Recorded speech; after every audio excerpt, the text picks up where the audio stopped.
मात्र स्नान पर्व नहीं है। कुंभ भूमिम उभयति गंधेन पूरयति इति कुंभः, अर्थात जब कोई विशिष्ट भूमि किसी विशेष प्रकार की गंध से यानी गुण से पूर्ण हो जाती है तो उसे कुंभ कहते हैं। इस परिचय और परिभाषा के अनुसार तीर्थ क्षेत्र प्रयागराज की भूमि इस समय धर्म के स्वर्गीय गुणों से परिपूर्ण हो रही है। तभी तो यहाँ जन आस्थाएं कुंभ महोत्सव के लिए एकत्रित होने लगी हैं। अथर्व वेद में चतुरः कुंभांश चतुर्था दधामि कहकर 4 कुंभों का वर्णन किया गया है। इस पौराणिक आख्यान से तो हम सभी सुपरिचित हैं कि जब देवों और दानवों ने मिलकर समुद्र मंथन किया तो 14 रत्न निकले, जिनमें से एक था अमृत कुंभ। अमृत कुंभ के निकलते ही पहले हम कहते हुए उसे प्राप्त करने के लिए देवों और दानवों में संग्राम छिड़ गया। अमृत जैसे महत्वपूर्ण तत्व की रक्षा के लिए भगवान विष्णु के संकेतानुसार देवगुरु बृहस्पति के नेतृत्व में इंद्रपुत्र जयंत ने उसे उठा लिया। घट फूट न जाए इसके लिए सूर्य को एवं उसमें रखा अमृत सूख न जाए इसके लिए चंद्रमा को नियुक्त किया गया। उसके रक्षणार्थ विभिन्न लोकों में घूमने के दौरान भूलोक में 12 दिन का भ्रमण करते हुए 4 बार उस अमृत कुंभ को भूमि पर रखने का अवसर आया।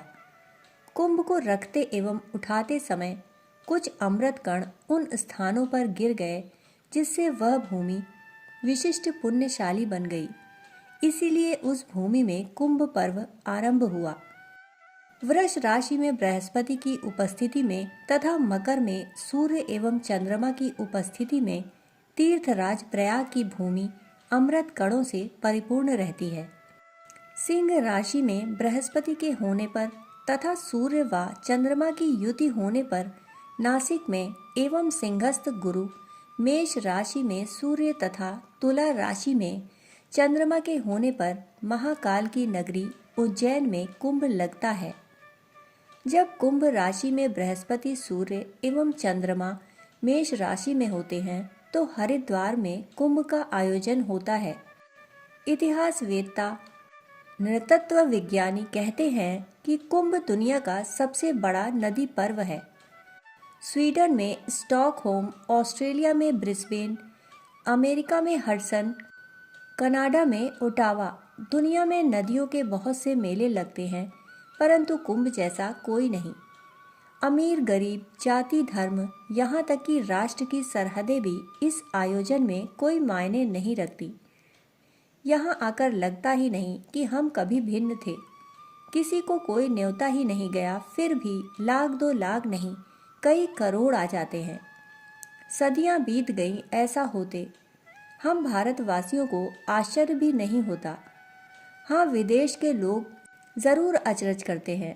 हाँ, हम सबके मन में यह जिज्ञासा जरूर जागनी चाहिए कि अरबों खरबों के खर्च का यह आयोजन क्या सिर्फ स्नान के लिए है या फिर इसके मूल मंतव्य और सिद्धांत कुछ और है।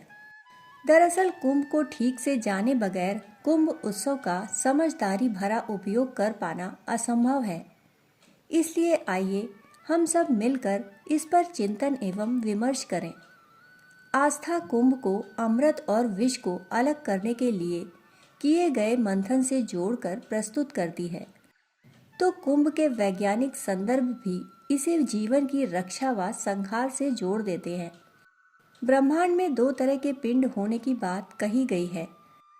इनमें से एक है ऑक्सीजन प्रधान तो दूसरे हैं कार्बन डाइऑक्साइड प्रधान। जीवन वर्धक होने के कारण ऑक्सीजन प्रधान पिंडों को देव श्रेणी में रखा जाता है। इसी प्रकार जीवन संहारक होने के कारण कार्बन डाइऑक्साइड प्रधान पिंडों को दानवों की श्रेणी में। जीवन वर्धक तत्वों का सर्व प्रधान केंद्र होने के कारण बृहस्पति देव गुरु हैं। शुक्र सौम्य होने के बावजूद संहारक हैं, अतः उन्हें दानवी शक्तियों का आचार्य पद प्राप्त है। जब जब जीवन वर्धक ग्रहों के स्वामी जीवन संहारक पिंडों की राशि में प्रवेश कर उनके प्रभाव में रुकावट पैदा करते हैं, तो ऐसे संयोग शुभ मुहूर्त माने गए हैं। ऐसे ही 4 सुनिश्चित शुभ मुहूर्तों पर क्रमशः नासिक, उज्जैन, हरिद्वार एवं प्रयाग में कुंभ का आयोजन होता है। लेकिन इसमें विचारणीय सत्य यह है कि क्या सकारात्मक मानुषी शक्तियों द्वारा नकारात्मक शक्तियों की गति अवरुद्ध करने का यह संयोग बन पाया? दरअसल कुंभ सिर्फ स्नान का पर्व कभी नहीं रहा। अनुभव बताता है कि जब समृद्धि आती है तो वह सदुपयोग का अनुशासन तोड़कर उपभोग का लालच भी लाती है, और वैमनस्य भी। ऐसे में दूरदृष्टि और कुछ सावधान मन ही रास्ता दिखाते हैं। ऐसे में जीवन शक्तियों को जागृत होना पड़ता है, एकजुट होकर विमर्श करना पड़ता है, तब कहीं समाधान निकलता है। गलत काम रुक जाते हैं और अच्छे कामों का प्रवाह बह निकलता है। कुंभ का यही कार्य है, यही मंतव्य है। समझना होगा कि भारतवर्ष में नदियों के उद्गम से लेकर संगम तक दिखाई देने वाले मठ, मंदिर अनायास यूं ही नहीं है। ऋषि प्रकृति का प्रतिनिधि होता है। समाज ने ऋषियों को ही नदियों की पहरेदारी सौंपी थी। यह ऋषियों का ही जिम्मा था कि वे नदी किनारे आने वाले समाज को सिखाएं कि नदी के साथ व्यवहार कैसे करना है। ऋषियों ने यह किया भी, तभी हमारी नदियां इतने लंबे समय तक स्वच्छ, स्वस्थ एवं संपन्न बनी रहीं। परंतु नदी के सम्मान में किसी ने चोट पहुंचाई तो ऋषि ने निर्णय अकेले नहीं दिया। ऋषियों ने कहा, नदी अकेले न समाज की है, न ऋषि की और न राजा की। नदी तो सबकी साझा है। अतः इसकी संपन्नता और पवित्रता के हक में सभी को बैठकर साझा निर्णय लेना होगा। बस यही कुंभ की परंपरा बन गई। राजा, प्रजा, ऋषि सभी एक निश्चित अंतराल पर नदियों के किनारे जुटने लगे। यदि कोई छेड़छाड़ ना की जाए तो भी सामान्यतया 150 सालों में नदी प्रवाह की दशा व दिशा में बदलाव आता है। छेड़छाड़ हो तो यह पहले भी हो सकता है।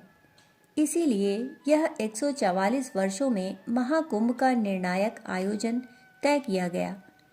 महाकुंभ के निर्णयों की अनुपालना और निगरानी के लिए हर 6 बरस पर अर्धकुंभ और 12 वर्ष पर कुंभ के आयोजन की परंपरा बनी।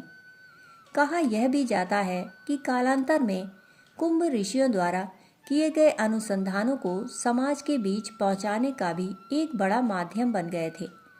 हमारे यहाँ प्रत्येक परिवार द्वारा किसी न किसी गुरु परिवार से दीक्षा लेने की परंपरा हमेशा से रही है।